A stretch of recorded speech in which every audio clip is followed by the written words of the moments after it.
Assalamualaikum warahmatullahi wabarakatuh. Jamaah dimanapun berada, jangan lupa dukung dan tonton terus channel Masjid Agung At-Taqwa Kota Cani. Tonton, subscribe, like, share, and comment. Assalamualaikum warahmatullahi wabarakatuh. Assalamualaikum warahmatullahi wabarakatuh. Alhamdulillah. Asyhadu an la ilaha illallah, asyhadu anna sayyidina Muhammadar Rasulullah.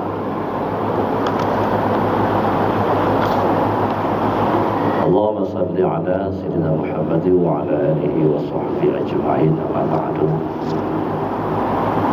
Qala Allah ta'ala fi kitabihil karim, bismillahirrahmanirrahim, wa'lam annahu la ilaha illallah. Wa qala Rasul awaludin ma'rifatullah, sadaqallahul azim wa sadaqa nabiyul karim. Dengan rahmat Allah, pada malam yang berbahagia ini kita telah dapat melanjutkan kembali pengajian kita tentang ilmu aqidah. Dan selanjutnya kata musannif wal ilmu, artinya yang ketiga daripada sifat ma'ani itu ilmu. Artinya mengetahui, yaitu sifat yang maujud, yang berdiri ia dengan zat Allah Ta'ala, yang ta'alluq ia dengan sesuatu atas wajah meliputi, dengan dia atas barang ia dengan dia, tiada terdahulu sembunyi. Maka diketahuinya akan yang dahulu dan yang lagi akan datang dan yang sekarang dengan ilmunya yang satu. Maka diketahuinya barang yang di dalam 7 petala langit dan yang di dalam 7 petala bumi hingga 1 semut yang amat tersembunyi seperti kaki semut yang hitam berjalan atas batu yang hitam di dalam malam yang sangat gelap. Dan diketahuinya pula barang yang terlintas pada hati seorang dan barang yang memandang oleh mata. Maka diketahuinya yang maujud, yang ma'dum dan yang ma'dum. Maka tiada dikatakan ilmunya itu mudah dan payah dan usaha dan nazar, yakni tilik dan pikir. Maka diketahuinya akan segala yang wajib daripada zatnya dan segala sifatnya, dan diketahuinya akan segala yang mustahil seperti syirik baginya, yakni diketahuinya akan syiriknya itu tiada wujud sekali-kali. Dan jikalau ada, niscaya datang kebinasaan baginya. Dan diketahui segala yang harus bagi dia.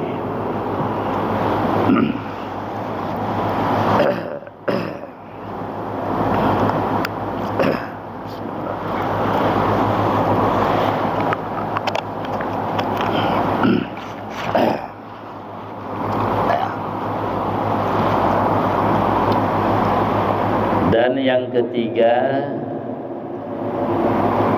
daripada sifat ma'ani, sifat yang wajib bagi Allah, sifat kesempurnaan dan keagungannya Allah disebutkan dengan ilmu. Qudrah yang pertama, iradah yang kedua, yang ketiga ilmu. Arti daripada ilmu itu mengetahui. Apa yang dimaksud dengan ilmu Allah? Yang dimaksud dengan ilmu Allah itu satu sifat yang dibangsakan kepada wujudiyah.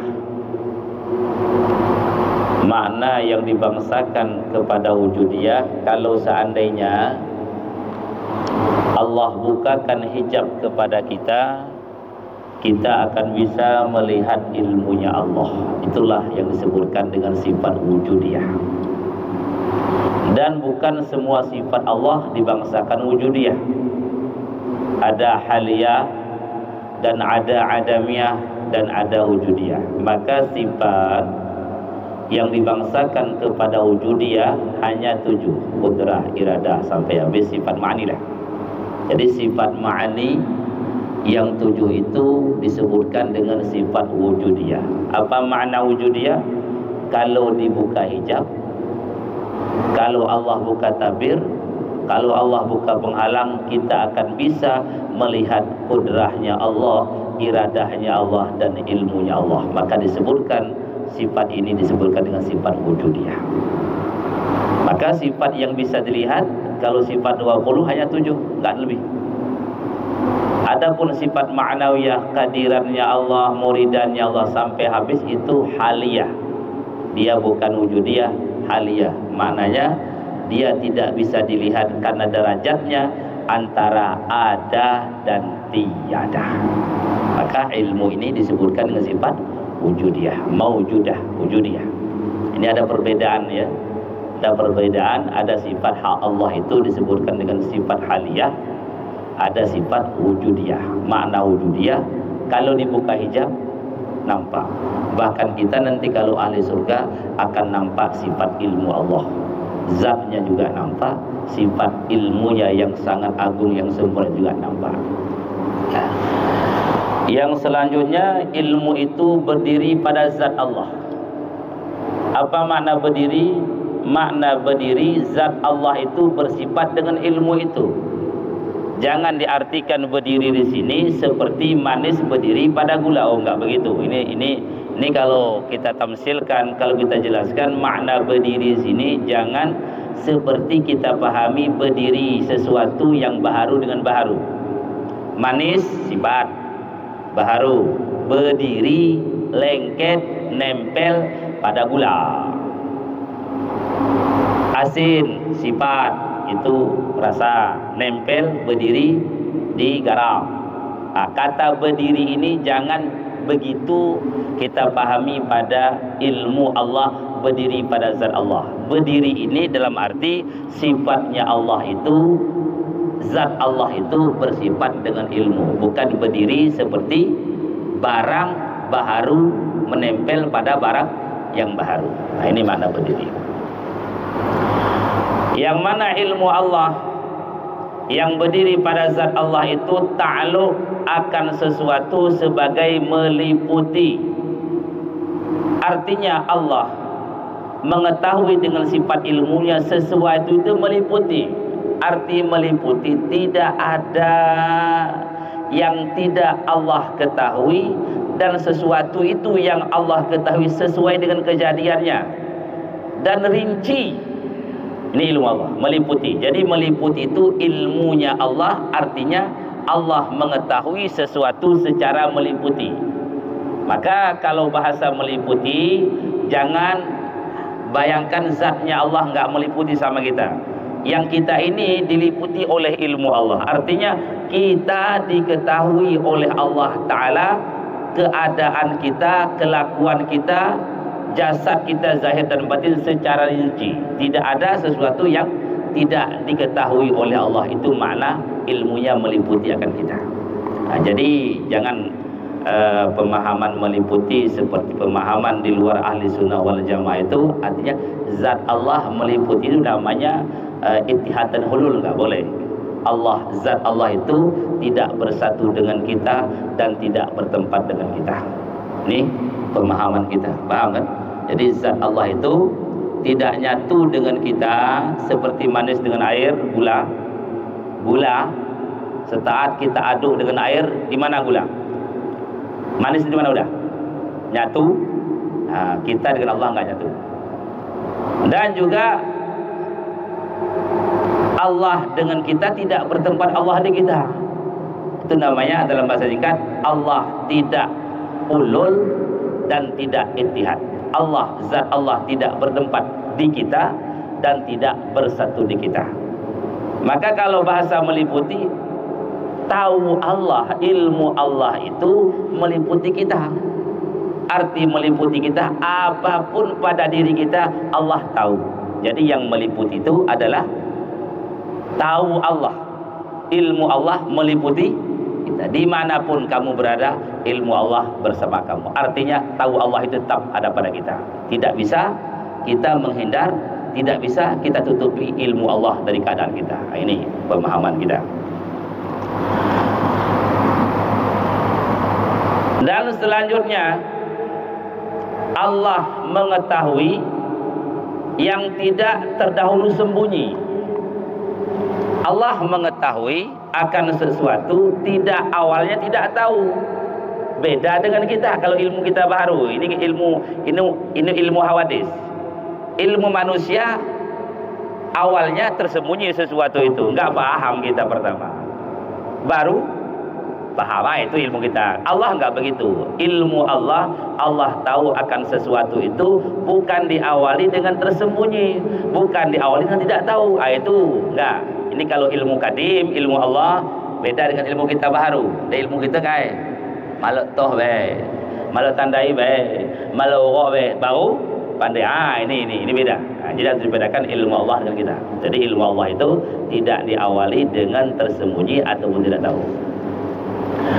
Yang mana Allah dengan sifat ilmunya itu Allah ketahui yang dahulu, yang lewat, yang akan datang. Dan sekarang ini kan 3 zaman yang lewat, zaman sekarang, hal, dan zaman mustaqbal. Jadi Allah itu mengetahui dengan ilmu yang satu apa yang sudah lewat, apa yang ada sekarang, dan apa yang akan terjadi akan datang. Itu sudah diliputi oleh ilmu Allah. Kalau kita enggak kan, yang dahulu pun kita dah lupa. Kita simpulkan lebih banyak tidak tahu kita dari tahu kita. Jelas itu. Enggak keterpe bacaan kita. Walau bagaimana cerdasnya, pasti masih jauh lebih banyak yang tidak kita tahu daripada kita tahu. Bahkan jangan jauh itu. Kalau dikasih buku kosong sama kita 10 lembar, dikasih pulpen, buku belum habis, ilmu sudah habis. Coba tulis.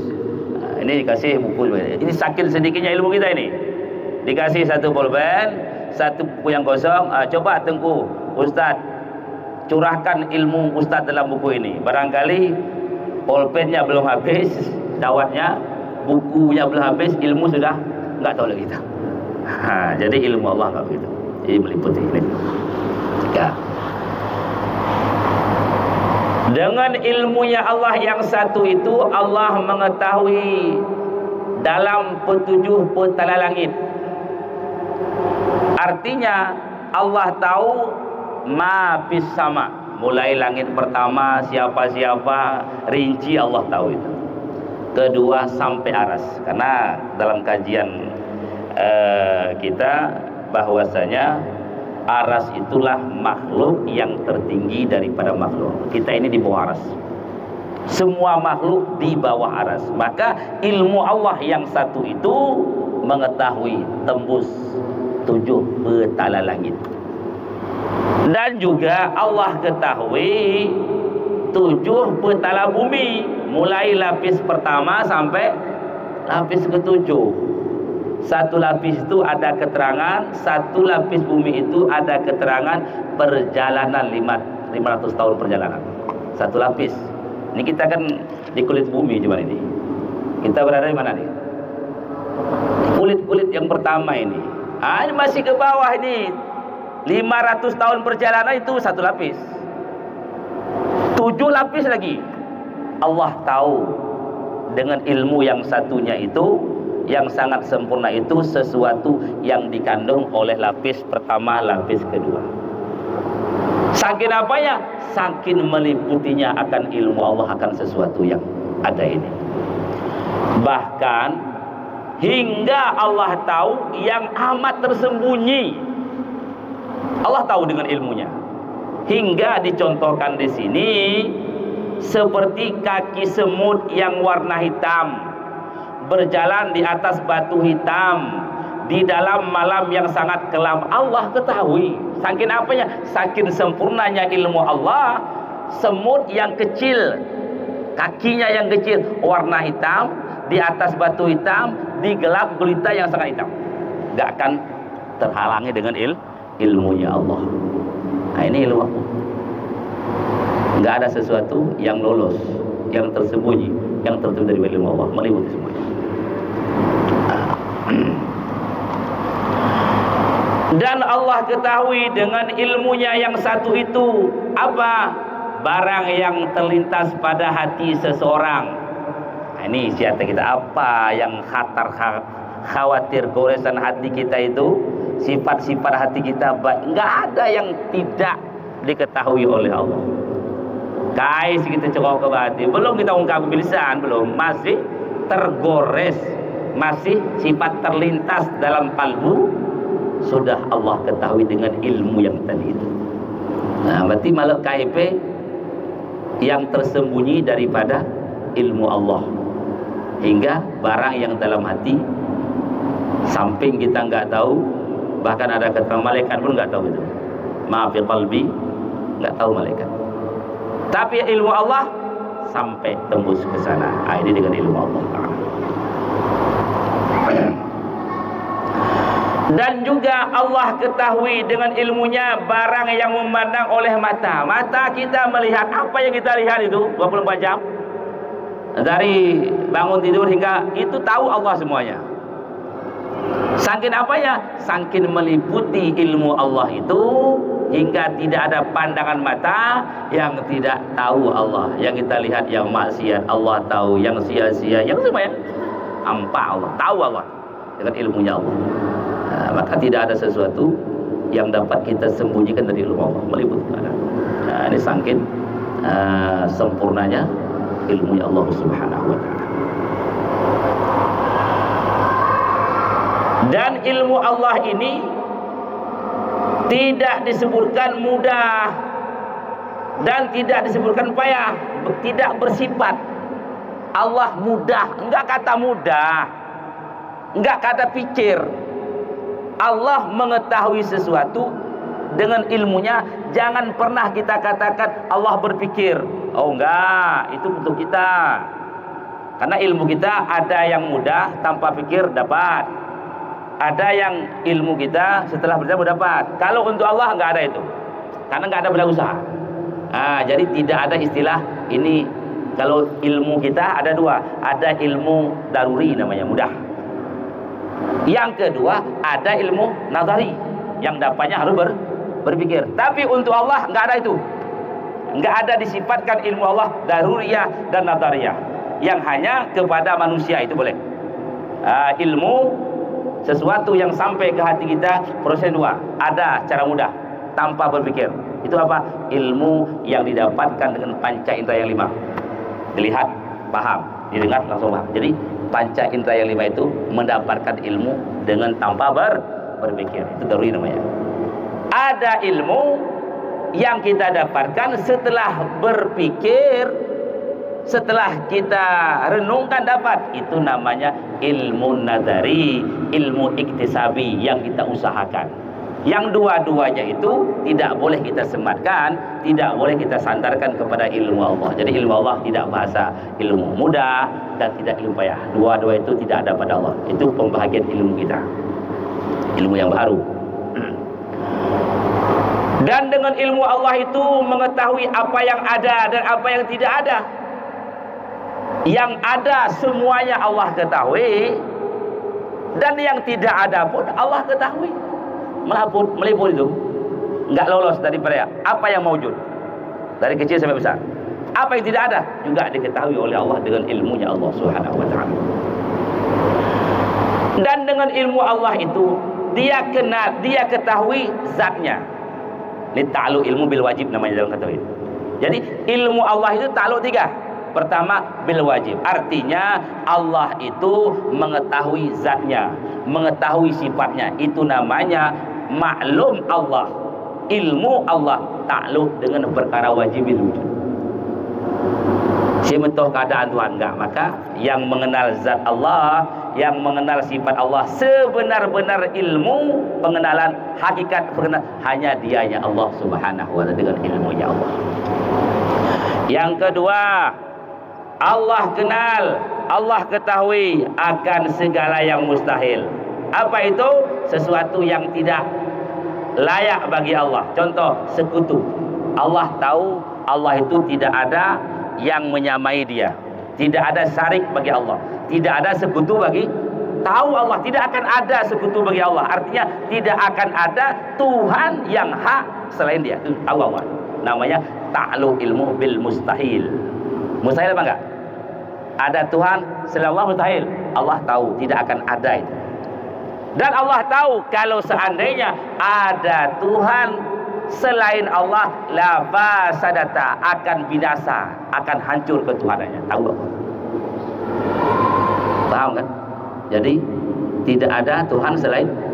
Kalau ada la fasadata, kata Allah, kalau ada Tuhan selain Allah maka binasalah, sirnahlah, hancurlah langit dan bumi. Hari ini masih utuh menunjukkan tidak ada Tuhan selain Dia.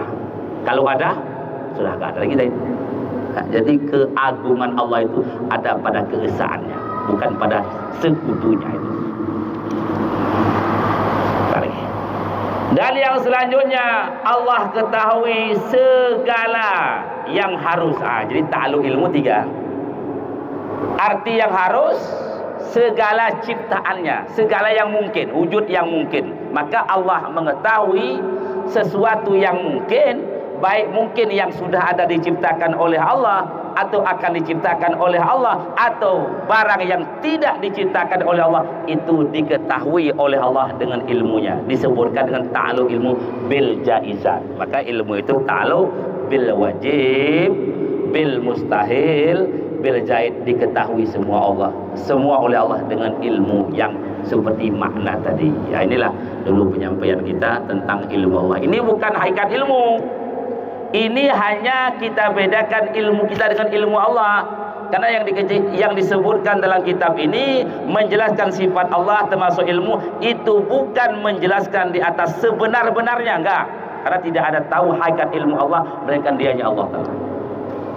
Oh, kaji kudrah Allah, itu kudrah yang membedakan dengan kita saja. Resam namanya, bukan hakikat. Karena kalau kajian hakikat kudrah Allah bagaimana, hakikat iradah Allah bagaimana, hakikat ilmu Allah, itu tidak diketahui selain Dia Allah. Maka dalam kitab tauhid itu bukan mengkaji sebenar ilmu Allah, tetapi membedakan antara muhaddas dan kadim. Agar kita mana si baharu, mana si kadim. Itulah pengertian ilmu di sini, bukan menjelaskan hakikat ilmu Allah. Mana bisa? Itu kan ilmu Allah yang tahu. Bukan menjelaskan hakikat kudrah Allah, enggak. Hakikat kudrah Allah itu hanya Allah yang tahu. Bahkan Nabi Muhammad tidak akan sampai mengenal sebenar ilmu Allah. Apa bahasa Nabi? Subhanaka ma arabnaka haqqa ma'rifatika. Maha suci Engkau ya Allah, kata Nabi Muhammad, kami tidak mengenalmu sebenar-benar pengenalan. Yang mengenal Allah sebenar-benar hanya Dianya Allah. Yang mengenal sifat Allah sebenar-benar hanya Dianya Allah. Adapun yang dikaji itu bukan sebenarnya itu, tapi untuk membedakan antara muhaddas baru dan yang kadim, untuk akidah. Nah, inilah yang dapat kami sampaikan dulu. Barangkali ada pertanyaan, silakan ya.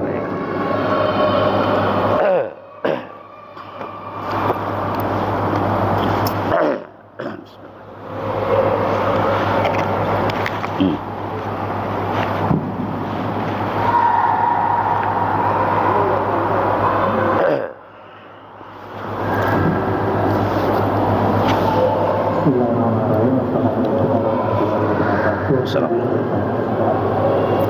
Ini adalah penjelasan mungkin benar atau bagaimana sebelum Allah dengan tentang ini tadi, sebelumnya Allah atau sebalik itu diciptakan Allah pertama kali pada menciptakan pena.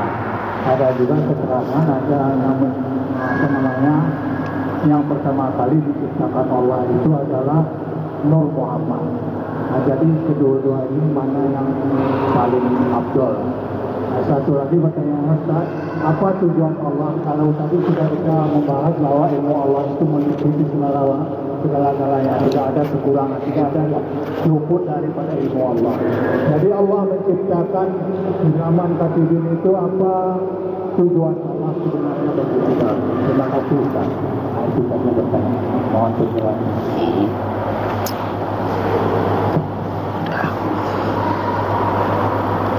Yang pertama, pertanyaan apa yang pertama dijadikan oleh Allah?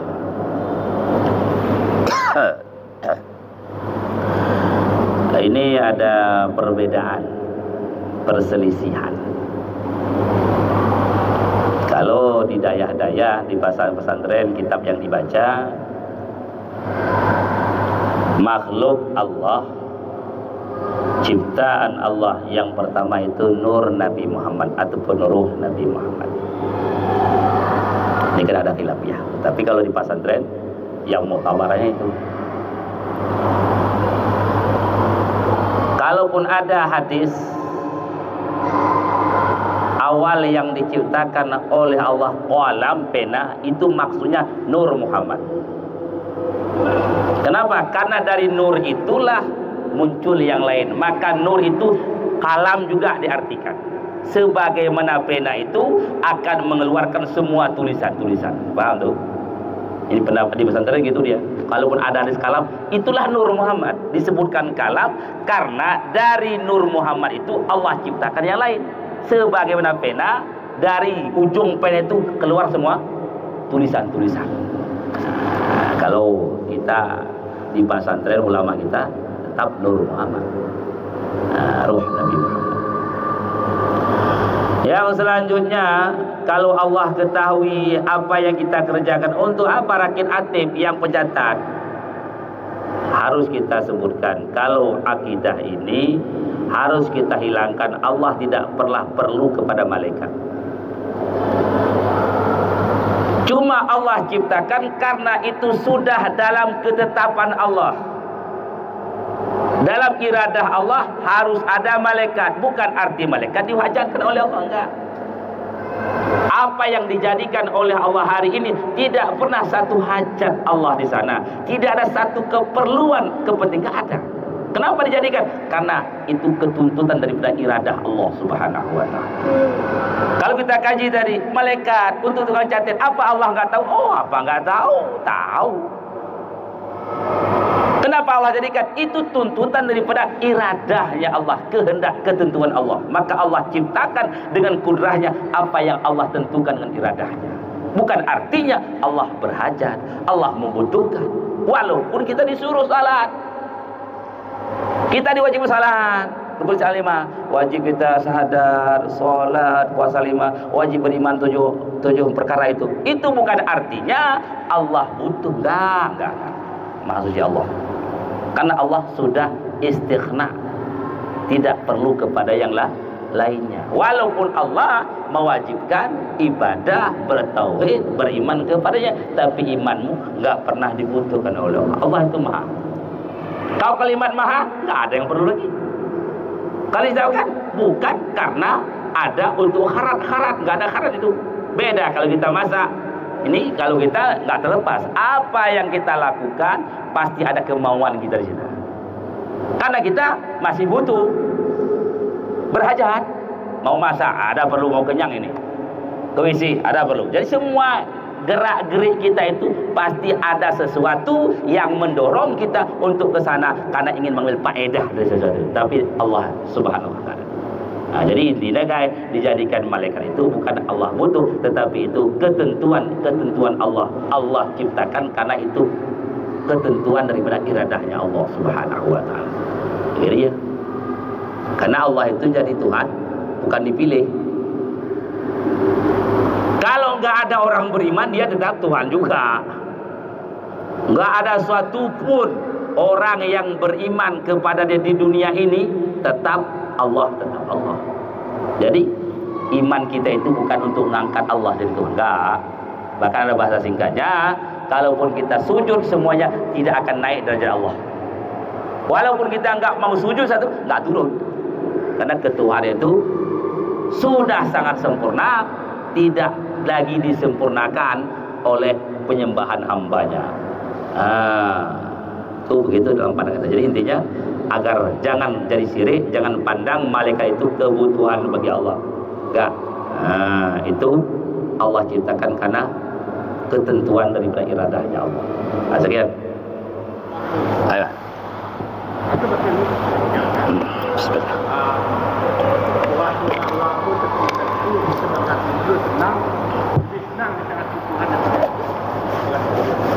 Naik, enggak sungguh. Betul lah.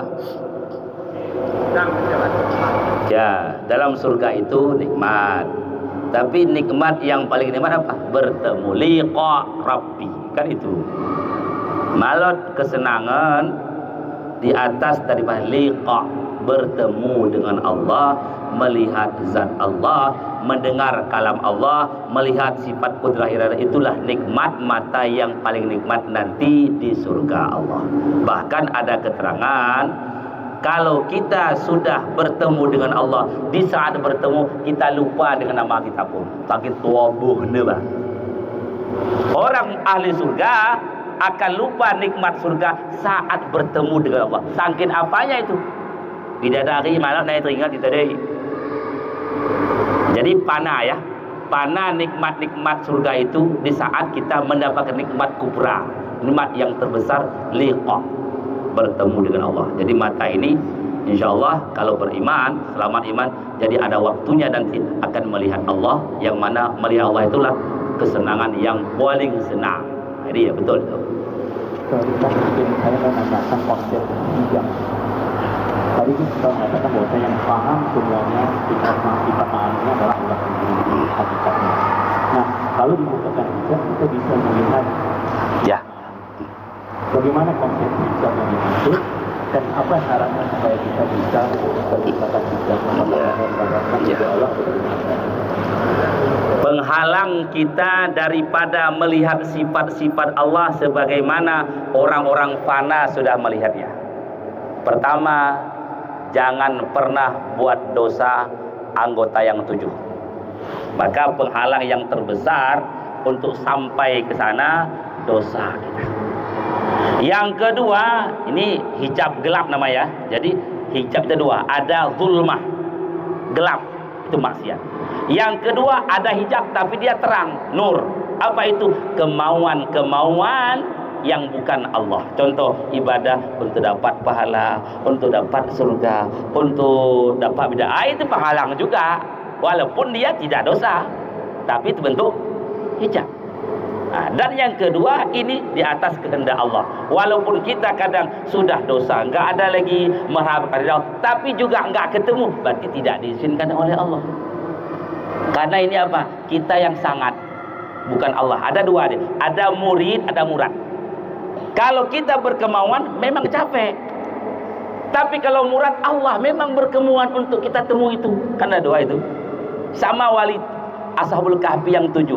Ashabul Kahfi yang 7, dia mendapatkan pangkat wali bukan dicari. Memang Allah yang berkemauan untuk mereka.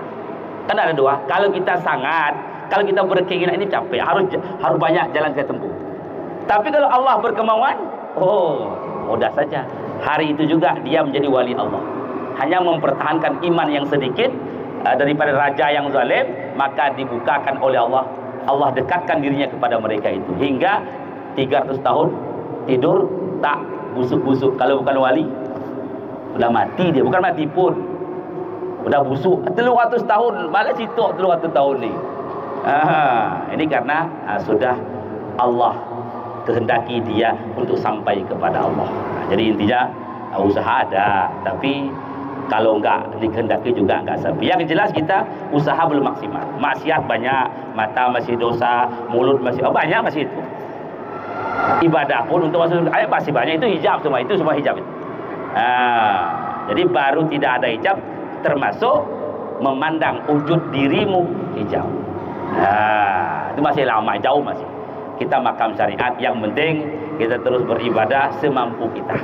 Memang niat boleh ke sana, tapi sesuaikan dengan usaha. Aku sampai kepada Allah, dosa pun masih banyak. Jangan begitu. Jadi sesuaikan cita-cita dengan usaha. Cita-cita tinggi tapi usaha kita rendah, juga dapat. Begini baik, kita usaha ini. Kalau ingin lemak sayur kata, buka kelapa. Ini enggak, nongat lemak sayur tapi dewa dah beku. Ini enggak jalan dia. Sekian. Assalamualaikum.